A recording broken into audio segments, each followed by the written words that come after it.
Hello, I'm Captain Jack and welcome to the Hangar Bay. On this channel, we take a deep dive into the best starships, technology, and more from your favourite sci-fi universes. Do you need a ship to kill off an annoying species known as the BORG? Well, look no further. Today, we're talking about the Akira-class Starship, otherwise known as the anti-BORG ship to many Star Trek fans. After Starfleet got badly defeated during the Battle of Wolf 359, there was a need for new ships that could take a beating and give one back. The Akira-class was one of these designs that proved vital in future battles. How did it come about? Today, we break down the technology, story, and more.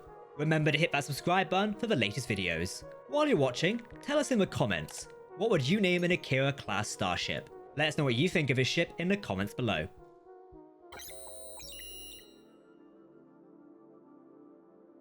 The Akira-class Starship was a class of Federation ship that was in service within Starfleet by the early 2370s.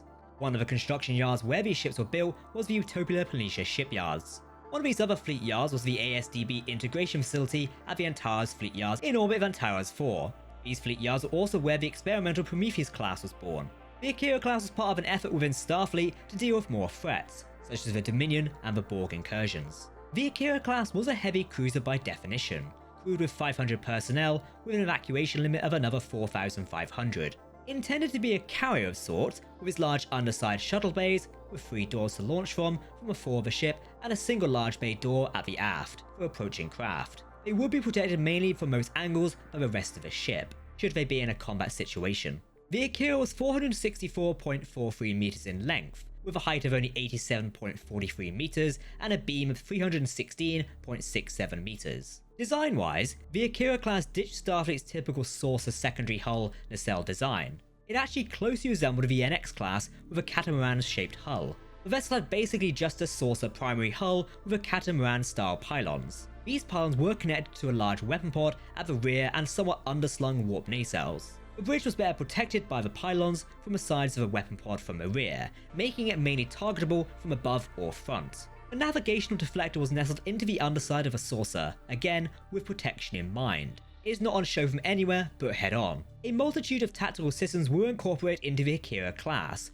which included a phaser strip that covers the majority of the circumference of the dorsal saucer, and 2 more on the ventral, offering a wide range of coverage. However, its most prominent feature is the number of torpedo launchers on the port and starboard of the ventral hull, at least 1 forward on the deflector and several in the aft weapons pod. The torpedo launchers in the weapons pod seemingly rotated, allowing for continuous fire of the torpedoes. The ship would remain in service into the 25th century, with only one class-wide refit we know of happening around the year in 2401, with its computer systems overhauled, adding the fleet formation mode system.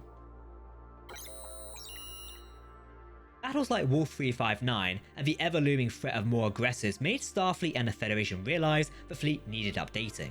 While ships like the Galaxy class were powerful, aging ships such as the Miranda-class and Excelsior-class could no longer protect the Federation. As such, Starfleet looked to design a new era of starships that would better protect the Federation. Starfleet was involved in numerous battles and conflicts throughout the 2370s, from BORG incursions to the Dominion War, and just like the Steamrunner class, the Akira class's tactical focus served it well during this period. It became a common sight in fleet deployments, appearing in numerous engagements including against the BORG at the Battle of Sector 001 in 2373, and in the Dominion War, where several vessels of the class were assigned to Starfleet's 2nd Fleet, which participated in Operation Return in 2374, the Second Battle of Chintoka, and the Battle of Cardassia in 2375. In 2384, multiple Akira-class starships intercepted the USS Protostar, which had been hacked by an artificial Valnocart weapon called the Construct, with its purpose being to infect all Starfleet ships and cause them to destroy each other and the Federation as a result. At least 8 Akira-class starships were in the fleet to intercept the Protostar, including the iconic USS Thunderchild, which had been present during the BORG Cube battle at the Battle of Sector 001 11 years prior in 2373. However, how many of these ships survived the battle is unknown, but we do know the Thunderchild itself would. The Thunderchild would also be present with 2 other Akira-class starships, the USS Helios and the USS Rabin. They joined an armada opposing an unknown BORG vessel that had appeared from a singularity and disabled another Akira-class starship, the USS Avalon. The BORG Queen sent to negotiate with this armada took control of their vessels. Though initially the fleet was destroyed by a self-destruct order by Admiral Jean-Luc Picard, through some temporal hijinks and in a temporarily dying queue, this did not come to pass.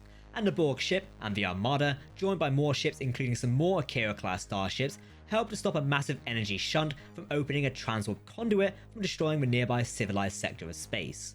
Later in 2401, the BORG Collective managed to gain control of the young Starfleet officers and an entire fleet of Federation starships during Frontier Day, thanks to the culmination of a plan by rogue changelings and the Collective to embed BORG DNA receivers into Starfleet officers. This was through the infected transporter systems and the installation of a fleet formation mode on Starfleet ships, such as the Akira-class. Did you know that while iconic in the Star Trek universe, the name the Akira-class is never mentioned on screen in Star Trek? It's actually derived from production sources. According to the Star Trek Encyclopedia, the Akira-class was named after the anime fantasy film Akira. The Akira-class Starship helped to inspire Doug Drexler's design of the Enix-class Enterprise, as seen in Star Trek Enterprise. This does explain the similarity in design style. Alex Yeager created the Akira-class. He described the ship as his gunship / battlecruiser / aircraft carrier, saying, "I really got into it with this one, with the whole idea that the front bay would be for the launching bay and then return to. They'd come into the back because they'd be protected by the rest of the ship." Though the most famous of the Akira-class would be the Thunderchild, named for the vessel from the War of the Worlds, other ships would be named in case they were needed for first contact. These would be the USS Rabin, which was named after former Israeli Prime Minister Yitzhak Rabin, who pushed forward with Israeli-Palestinian peace before being assassinated. The ship was designated NCC 63293, and the USS Spectre as NCC 65549. These two other ships would not appear in First Contact, but would appear later in the series. The USS Spectre would appear in the Voyager episode Message in a Bottle, as part of a fleet sent to intercept the USS Prometheus. The USS Rabin would feature in Star Trek Picard's second and third seasons, being present during the Singularity Crisis in the early 2401 and the Battle of Earth space dock in April 2401. In total, we know the following ships are from the Akira-class line. These include the USS Akira, Avalon, Firesword, Helios, Rabin, Sentinel, Thunderchild, and USS Wershing. The Wershing is named for the late Star Trek actress Annie Wershing. That's a complete breakdown of Star Trek's Borg killer. The Akira-class is up there for Starfleet's anti-Borg ships, which we know include the likes of the Steamrunner and the Defiant class. But did you answer my question from the start of this video? Okay, here it is again. What would you name an Akira-class starship if you had to command one? Get commenting. But if you want to continue the Star Trek Starship's adventures, check out other videos on the Hangar Bay by clicking on the end screen. That's the end of this video. I've been Captain Jack in the Hangar Bay. Remember, if you're talking about science fiction, we want to hear about it.